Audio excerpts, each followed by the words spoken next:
क्या आपने कभी सोचा है कि आपकी ज़ूम कॉल या ऑनलाइन गेम बिना रुकावट कैसे चलती है? ये रिस्पॉन्सिबिलिटी ओएसआई मॉडल की सेशन लेयर की होती है। इसे आप कंप्यूटर कन्वर्सेशंस का ट्रैफिक कंट्रोलर भी कह सकते हैं। ये लेयर कनेक्शन सेट करती है, उसे सिंक में रखती है और काम होने के बाद कनेक्शन को टर्मिनेट कर देती है। तो चलिए आज समझते हैं ओएसआई मॉडल की सेशन लेयर के बारे में। लेकिन आगे बढ़ने से पहले इस वीडियो से रिलेटेड एक क्विज क्वेश्चन। ओएसआई में सेशन लेयर किस लेयर के ऊपर होती है? Option A presentation layer, option B transport layer, option C application layer या फिर option B data link layer. आप इस क्वेश्चन का आंसर नीचे कमेंट्स में टाइप कर सकते हैं। अदरवाइज आपको वीडियो के अगले हिस्से में इस क्वेश्चन का आंसर अपने आप मिल जाएगा।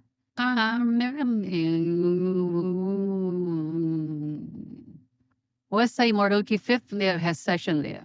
ये लेयर एप्लीकेशन प्रेजेंटेशन लेयर के साथ अपर लेयर्स की कैटेगरी में आती है।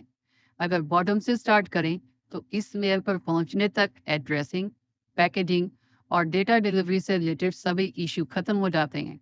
जैसा कि हमने ओएसआई मॉडल की फिजिकल डेटा लिंक नेटवर्क और ट्रांसपोर्ट लेयर्स के बारे में डिस्कशन किया, तो उसमें तरह तरह के एड्रेसेस जो कि physical address, logical address, port numbers, ये सब हमने डिस्कस किए थे। तो इस लेयर तक पहुंचते पहुंचते ये सभी इश्यूज खत्म हो जाते हैं, क्योंकि यह लेयर 4 और उसके नीचे के लेयर्स के फंक्शन में आता है।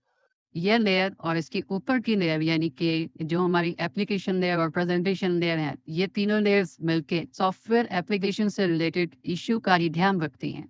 ये सॉफ्टवेयर एप्लीकेशन जो रन कर रही हैं उनमें आपस में कैसे कम्युनिकेशन करवाना है। तो हमारी सेशन लेयर ये कुछ इंपॉर्टेंट फंक्शंस परफॉर्म करती है, जिनमें से सेशंस को एस्टेब्लिश करना, फिर उनको मेंटेन करना, सिंक्रोनाइज करके रखना और डायलॉग कैसे कंट्रोल करना है, और लास्ट में जब उसका यूज़ खत्म हो जाए या वो हमारा आइडियल हो सेशन, तो उस सेशन को कैसे खत्म करना है, ये सब काम हमारी सेशन लेयर के हैं। Session layer and user application के बीच सेशन को बनाने में, मैनेज करने में और क्लोज करने के लिए रिस्पॉन्सिबल होती है। ये सेशन एप्लीकेशन के बीच रिक्वेस्ट और रिस्पॉन्सेज से बनता है। तो इसका सबसे अच्छा एग्जांपल है हमारा वेब ब्राउज़र। जब हम वेब ब्राउज़र के थ्रू अलग-अलग साइट्स पे जा रहे होते हैं, तो उस समय हमारे अलग-अलग सेशंस बने होते हैं। इसके अलावा हम इसको ऐसे भी देख सकते हैं कि एक जगह पे मैं फ़ाइल डाउनलोड कर रहा हूँ, उस समय पे मैं जो प्रोटोकॉल यूज़ कर रहा हूँ, वो फ़ाइल ट्रांसफ़र प्रोटोकॉल यूज़ कर रहा हूँगा और उससे सेशन जो मेरा बना होगा, वो एफ़टीपी सर्वर के साथ बना होगा।